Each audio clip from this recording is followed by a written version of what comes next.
30,000 ఉద్యోగాలు నేనే ఇచ్చినా అని ఊదరగొట్టుకుంటూ ఎల్బీ స్టేడియంలో అక్కడ పెద్ద పెద్ద మీటింగులు పెట్టుకుంటూ పత్రాలు ఇచ్చుకుంటూ ఫోటోలు దిగుతూ ఇవాళ ఉపన్యాసాలు ఇస్తా ఉన్నారు.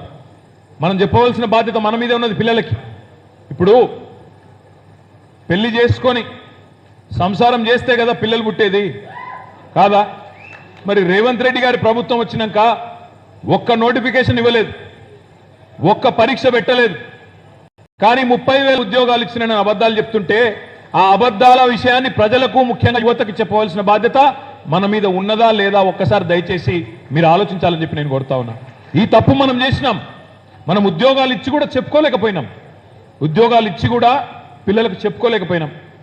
నేను ఎన్నికల తర్వాత ఒక ప్రత్యేక బృందాన్ని మా తమ్ముడు ఖానాపూర్లో పోటీ చేసి 4,000 ఓట్ల తేడాతో ఓడిపోయిన మా తమ్ముడు, నా క్లాస్మేటు జాన్సన్ నాయక్ అని ఉంటాడు, బుకియా జాన్సన్ నాయక్ అని.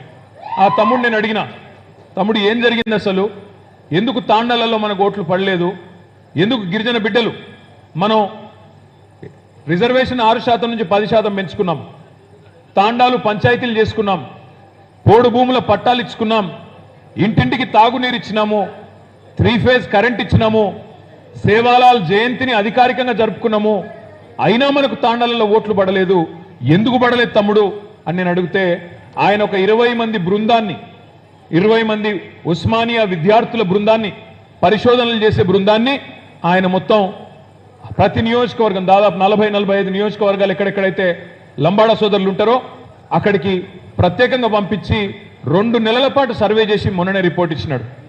ఆ రిపోర్టు ప్రకారం వారు చెప్పింది ఏంటంటే తాండాలలో అవును కేసీఆర్ గారు చాలా చేసిండు, పోడు భూముల పట్టాలు ఇచ్చిండు, పట్టాలు ఇవ్వడమే కాకుండా రైతు బంధు కూడా ఇచ్చిండు, రైతు బీమా కూడా ఇచ్చిండు. అవును కేసీఆర్ గారు మా తాండాలను పంచాయతీలు చేసిండు, మా దానిలో కూడా చాలా మంది సర్పంచులు అయ్యిండు.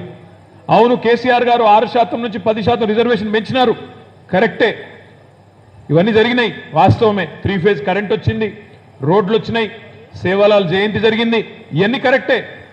కానీ కేసీఆర్ గారి ప్రభుత్వంలో మాకు ఉద్యోగాలు రాలేదు అని చెప్పి కొంతమంది లంబాడా తమ్ముళ్ళు, అదేవిధంగా కొంతమంది ఉద్యోగులు కూడా తాండాలకు వచ్చి హైదరాబాద్ నుంచి ప్రత్యేకంగా కాళ్ళు మొక్కి మనకు ఓట్లేసే పెన్షనర్లను, ఇంట్లో ఉండే పెద్ద మనుషులను కూడా కాళ్ళు మొక్కి మీకొచ్చే 4,000 గురించి ఆలోచించకండి, మా ఉద్యోగాల గురించి ఆలోచించండి అని చెప్పి పాపం ఆ తమ్ముళ్ళు కాళ్ళు మొక్కి మరి మనకు ఓటేసే వాళ్ళని కూడా వ్యతిరేకంగా మలిపిన పరిస్థితి ఆ రిపోర్ట్లో వచ్చింది.